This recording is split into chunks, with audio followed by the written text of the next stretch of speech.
அப்போஸ்தலனாகிய பவுல் ரோமாபுரியருக்கு எழுதிய நிருபம் 1ஆம் அதிகாரம். இயேசு கிறிஸ்துவின் ஊழியக்காரனும் அப்போஸ்தலனாகும்படி அழைக்கப்பட்டவனும் தேவனுடைய சுவிசேஷத்திற்காக பிரித்தெடுக்கப்பட்டவனுமாகிய பவுல், ரோமாபுரியில் உள்ள தேவ பிரியரும் பரிசுத்தவான்கள் ஆகும்படி அழைக்கப்பட்டவர்களுமாகிய அனைவருக்கும் எழுதுகிறதாவது: நம்முடைய பிதாவாகிய தேவனாலும் கர்த்தராகிய இயேசு கிறிஸ்துவினாலும் உங்களுக்கு கிருபையும் சமாதானமும் உண்டாவதாக. இயேசு கிறிஸ்துவை குறித்து தேவன் தம்முடைய தீர்க்கதரிசிகள் மூலமாய் பரிசுத்த வேதாகமங்களில் முன்னே தம்முடைய சுவிசேஷத்தை பற்றி வாக்குத்தத்தம் பண்ணினபடி, கர்த்தராகிய இயேசு கிறிஸ்துவானவர் மாம்சத்தின்படி தாவீதின் சந்ததியில் பிறந்தவரும் பரிசுத்தமுள்ள ஆவியின்படி தேவனுடைய சுதனென்று மரித்தோரிலிருந்து உயிர்த்தெழுந்ததினாலே பலமாய் ரூபிக்கப்பட்ட தேவகுமாரனுமாயிருக்கிறார். அவர் சகல ஜாதிகளையும் அவர்களுக்குள் இயேசு கிறிஸ்துவினால் அழைக்கப்பட்டவர்களாகிய உங்களையும் தமது நாமத்தின் நிமித்தம் விசுவாசத்துக்கு கீழ்ப்படிய பண்ணும் பொருட்டு எங்களுக்கு கிருபையையும் அப்போஸ்தல ஊழியத்தையும் அருளிச் செய்திருக்கிறார். உங்கள் விசுவாசம் உலகமெங்கும் பிரசித்தமாகிறபடியினாலே முதலாவது நான் உங்கள் எல்லாருக்காகவும் இயேசு கிறிஸ்து மூலமாய் என் தேவனை ஸ்தோத்தரிக்கிறேன். நான் ஜெபம் பண்ணும் போதெல்லாம் இடைவிடாமல் உங்களை நினைத்து கொண்டிருக்கிறதை குறித்து தமது குமாரனுடைய சுவிசேஷத்தினாலே என் ஆவியோடு நான் சேவிக்கிற தேவன் எனக்கு சாட்சியாயிருக்கிறார். நீங்கள் ஸ்திரப்படுவதற்காக ஆவிக்குரிய சில வரங்களை உங்களுக்கு கொடுக்கும்படிக்கும் உங்களிலும் என்னிலும் உள்ள விசுவாசத்தினால் உங்களோடு கூட நானும் ஆறுதல் அடையும் படிக்கும் உங்களை காண வாஞ்சையாயிருக்கிறபடியினாலே எவ்விதத்திலாவது நான் உங்களிடத்தில் வருகிறதற்கு தேவனுடைய சித்தத்தினாலே எனக்கு நல்ல பிரயாணம் சீக்கிரத்தில் கிடைக்க வேண்டுமென்று வேண்டிக் கொள்ளுகிறேன்.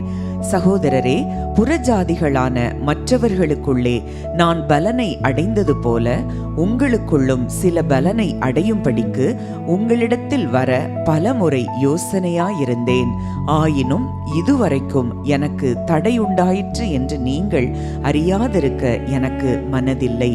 கிரேக்கருக்கும் மற்ற அந்நியர்களுக்கும் ஞானிகளுக்கும் மூடருக்கும் நான் கடனாளியாயிருக்கிறேன்.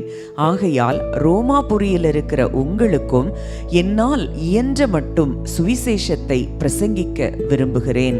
கிறிஸ்துவின் சுவிசேஷத்தை குறித்து நான் வெட்கப்படேன். முன்பு யூதரிலும் பின்பு கிரேக்கரிலும் விசுவாசிக்கிறவன் எவனோ அவனுக்கு இரட்சிப்பு உண்டாவதற்கு அது தேவ பலனாய் இருக்கிறது. விசுவாசத்தினாலே நீதிமான் பிழைப்பான் என்று எழுதியிருக்கிறபடி விசுவாசத்தினால் உண்டாகும் தேவ நீதி விசுவாசத்திற்கென்று அந்த சுவிசேஷத்தினால் வெளிப்படுத்தப்படுகிறது. சத்தியத்தை அநியாயத்தினாலே அடக்கி வைக்கிற மனுஷருடைய எல்லா அவபக்திக்கும் அநியாயத்துக்கும் விரோதமாய் தேவ கோபம் வானத்திலிருந்து வெளிப்படுத்தப்பட்டிருக்கிறது. தேவனை குறித்து அறியப்படுவது அவர்களுக்குள்ளே வெளிப்பட்டிருக்கிறது. தேவனே அதை அவர்களுக்கு வெளிப்படுத்தி இருக்கிறார். எப்படி என்றால், காணப்படாதவைகளாகிய அவருடைய நித்திய வல்லமை, தெய்வத்துவம் என்பவைகள் உண்டாக்கப்பட்டிருக்கிறவைகளினாலே உலகம் உண்டானது முதற்கொண்டு தெளிவாய் காணப்படும். ஆதலால் அவர்கள் போக்கு சொல்ல இடமில்லை. அவர்கள் தேவனை அறிந்தும் அவரை தேவனென்று மகிமைப்படுத்தாமலும் ஸ்தோத்தரியாமலும் இருந்து தங்கள் சிந்தனைகளினாலே வீணரானார்கள். உணர்வில்லாத அவர்களுடைய இருதயம் இருளடைந்தது. அவர்கள் தங்களை ஞானிகள் என்று சொல்லியும் பைத்தியக்காரராகி அழிவில்லாத தேவனுடைய மகிமையை அழிவுள்ள மனுஷர்கள், பறவைகள், மிருகங்கள், ஊரும் பிராணிகள் ஆகிய இவைகளுடைய ரூபங்களுக்கு ஒப்பாக மாற்றினார்கள். இது நிமித்தம் அவர்கள் தங்கள் இருதயத்தில் உள்ள இச்சைகளினாலே ஒருவரோடொருவர் தங்கள் சரீரங்களை அவமானப்படுத்தத்தக்கதாக தேவன் அவர்களை அசுத்தத்திற்கு ஒப்பு கொடுத்தார். தேவனுடைய சத்தியத்தை அவர்கள் பொய்யாக மாற்றி சிருஷ்டிகரை தொழுது சேவியாமல் சிருஷ்டியை தொழுது சேவித்தார்கள். அவரே என்றென்றைக்கும் ஸ்தோத்தரிக்கப்பட்டவர். ஆமேன். இது நிமித்தம் தேவன் அவர்களை இழிவான இச்சை ரோகங்களுக்கு ஒப்பு கொடுத்தார். அந்தப்படியே அவர்களுடைய பெண்கள் சுபாவ அனுபோகத்தை சுபாவத்துக்கு விரோதமான அனுபோகமாக மாற்றினார்கள். அப்படியே ஆண்களும் பெண்களை சுபாவப்படி அனுபவியாமல் ஒருவர் மேல் ஒருவர் விரக தாபத்தினாலே பொங்கி ஆணோடே ஆண் அவலட்சணமானதை நடப்பித்து தங்கள் தப்பிதத்திற்கு தகுதியான பலனை தங்களுக்குள் அடைந்தார்கள். தேவனை அறியும் அறிவை பற்றி கொண்டிருக்க அவர்களுக்கு மனதில்லாதிருந்தபடியால் தகாதவைகளை செய்யும்படி தேவன் அவர்களை கேடான சிந்தைக்கு ஒப்பு கொடுத்தார்.